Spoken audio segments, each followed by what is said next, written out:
तो साथियों नमस्कार। आज हम गोल मार्केट पे हैं और हमारे साथ हमारी पूरी टीम है और हम आपको बताएंगे कि आपको भारत टैक्सी से क्यों जुड़ना चाहिए, क्या क्या आपको फैसिलिटीज़ मिलेंगी और क्या क्या आप उसमें लाभ मिलने वाला है। तो आइए हम बात करते हैं हमारे साथियों से। तो वीरेंद्र जी, हमारी भारत टैक्सी से क्यों जुड़ें और क्या क्या लाभ यहाँ पर ड्राइवर साथियों को मिलने वाला है?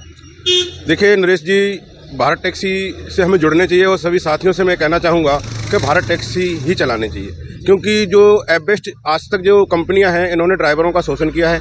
कस्टमर से कुछ और पैसे लेते हैं, हमें कुछ और देते हैं।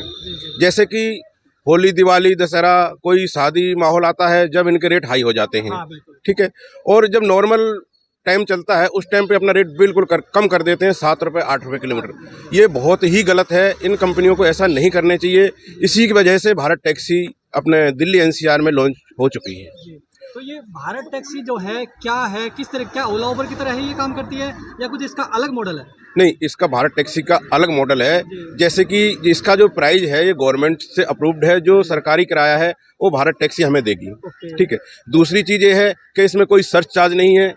जैसे बरसात आती है तो ओला उबर के रेट हाई हो जाते हैं और जब नॉर्मल टाइम चलता है तो उस टाइम पर इसके किराए कम हो जाते हैं। ऐसा भारत टैक्सी में कुछ नहीं है। और मैं ये कहना चाहूँगा कि इसका जो किराया है सभी साथियों को जो गवर्नमेंट रेट है वो मिलना चाहिए।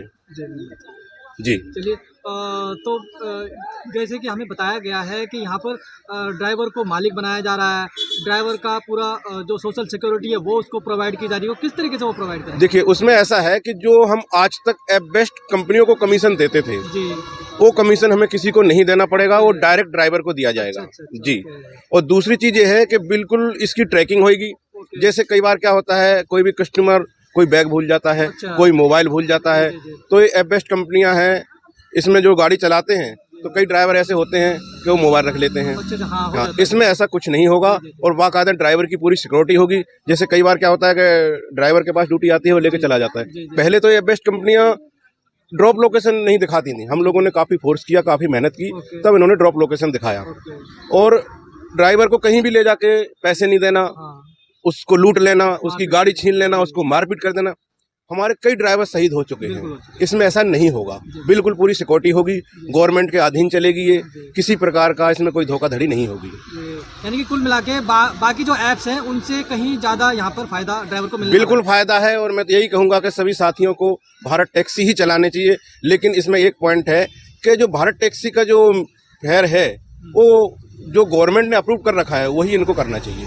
राइड तो 2 बार कैंसिल होगी 300 की, और 500 की राइड उसकी अगर एक बार में बुक होगी, एक बार में गाड़ी, आगे से वो 500 की ही गाड़ी बुलाएगा, 300 वाली नहीं बुलाएगा गाड़ी कस्टमर। आप सिर्फ क्वांटिटी पे क्यों ध्यान दे रहे हो? आप क्वालिटी पे ध्यान दो ना, क्वांटिटी अपने आप बढ़ जाएगी। नरेश जी, मैं कस्टमर हूँ, मुझे एयरपोर्ट जाना है। अगर मैंने गाड़ी बुक करी ओला उबर से, एक मिनट सुनिए मैं बताता हूँ आपको, मैंने ओला उबर से गाड़ी बुक करी, उसमें मुझे 300 दिखा रहा है, मैंने 300 की बुक कर ली, और आपका भारत टैक्सी में मुझे 500 दिखा रहा है। मैंने 500 वाली नहीं करी, वो 300 वाली बुक कर ली। मैं बैठा हूँ, ओला उबर की गाड़ी आ रही, आधे रास्ते उसने कैंसिल मार दी। मेरा तो फ्लाइट चला गया। सही बात है, मेरा तो 10,000 की टिकट खराब हो गई। बिल्कुल। मैंने 500 वाली भारत टैक्सी की राइड बुक करी, तो कुछ ही मिनटों में मेरे पास वो गाड़ी आ जाती है। तो मैं आगे से ओला उबर क्यों करूंगा? अगर मेरे को 100 रुपये 200 रुपये महंगी पड़ रही है तो भारत टैक्सी की करूंगा मैं। भाई मेरा 10-20 हज़ार रुपए का जो फ्लाइट का टिकट है वो तो बच रहा है। तो मेरा 10,000 का टिकट है, सिर्फ फ्लाइट की टिकट की नहीं है। मैंने अगर फ्लाइट बुक की हुई है तो इसका मतलब मुझे वहाँ कुछ काम है। बिल्कुल जरूरी है, काम से जा रहा हूँ, घूमने तो जाने भाई, घूमने भी जा रहा हूँ मैं अगर घूमने भी जा रहा हूँ और मैं वहाँ पर टाइम से एयरपोर्ट पे नहीं पहुँचा और मेरी राइड कैंसिल हो गई, तो मेरा जो पूरा प्रोग्राम जो मैंने बनाया हुआ वो सारा खराब हो गया ना। बिल्कुल। तो मैं ओला उबर पे क्यों जाऊँगा? बिल्कुल सही बात है। मुझे फैसिलिटी चाहिए, मुझे ये नहीं देखना है कि मेरे को पैसा कम लग रहा है, मुझे पैसा ज़्यादा लग जाए, मुझे फैसिलिटी चाहिए, मुझे टाइम के अकॉर्डिंग गाड़ी चाहिए। जी, मुझे मेरे टाइम के अकॉर्डिंग गाड़ी चाहिए। तो साथियों, यहाँ पर हमारे ड्राइवर साथी हैं जो अपनी राय दे रहे हैं और सही भी बात है कस्टमर को अगर अर्जेंट कहीं जाना होता है, पहली बात तो अगर कोई फ्लाइट की टिकट लेके जा रहा है तो वो अर्जेंट ही है, कोई वो फालतू में नहीं है। रेलवे स्टेशन जाना है, कहीं भी पार्टी में जाना है, वो 100-200 रुपये नहीं देखेगा। अगर उसको जाना है तो जाना है। अगर सस्ती वाली राइड लेके वो बुक कर लेता है, उसमें बैठ भी जाता है, उसकी गाड़ी पंचर हो जाती है, बंदा ही आने से इनकार कर देता है, वो कैंसिल कर देता है, तो फिर क्या करेगा? उसका तो पूरा नुकसान हो गया, फ्लाइट भी छूट गई, पैसा भी नुकसान हो गया। तो इसलिए इनका कहना है कि आप लोग थोड़ा रेट सही रखें और हम जो सर्विस देने वाले हैं वो एकदम A1 सर्विस देंगे। यही कहना जो हम बात कर रहे हैं, हम किसी नाजायज रेट की बात नहीं कर रहे हैं, हम जी, सिर्फ उसी रेट की बात कर रहे हैं जो गवर्नमेंट ने तय किया हुआ है। जी जी जी।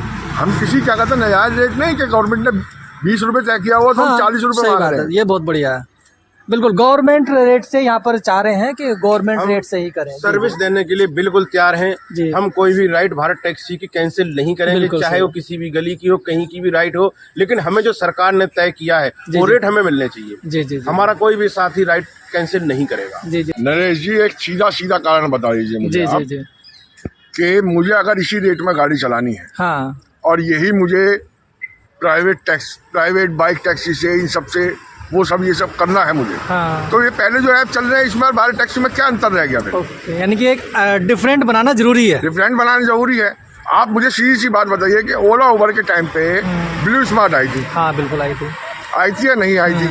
उन्होंने इनसे अलग पैटर्न रखा अपना, वो कामयाब हुई या नहीं? बिल्कुल। वो जिन कारणों से फेल हुई वो अलग कारण है, ठीक है, लेकिन क्या ब्लू स्मार्ट ने अपनी जगह नहीं बनाई? क्या जगह तो बनाई थी उस टाइम पर, कस्टमर भी बहुत अच्छा। आज मेगा या मेरू की अगर हम बात करते हैं, सिर्फ एयरपोर्ट पे सिमट के रह गई है। हाँ बिल्कुल। लेकिन एयरपोर्ट पे क्या उनकी गाड़ियों के लिए काम नहीं है? क्या बहुत है, बढ़िया है, अच्छे लोग लेते हैं उनको। लेते हैं ना। आप जो जिन ऐप्स में हम आम ड्राइवर चला रहे हैं गाड़ियाँ, क्या उन्हीं ऐप्स में क्या उनसे कम रेट है उनके? तो आप क्या चाहते हैं कि भारत टैक्सी क्या ऐसा करे? भारत टैक्सी को जो मिनिमम रेट की गारंटी दी थी उस रेट पे गाड़ी चलाए। ओके। ड्राइवर पूरी तरीके से उत्साहित होंगे।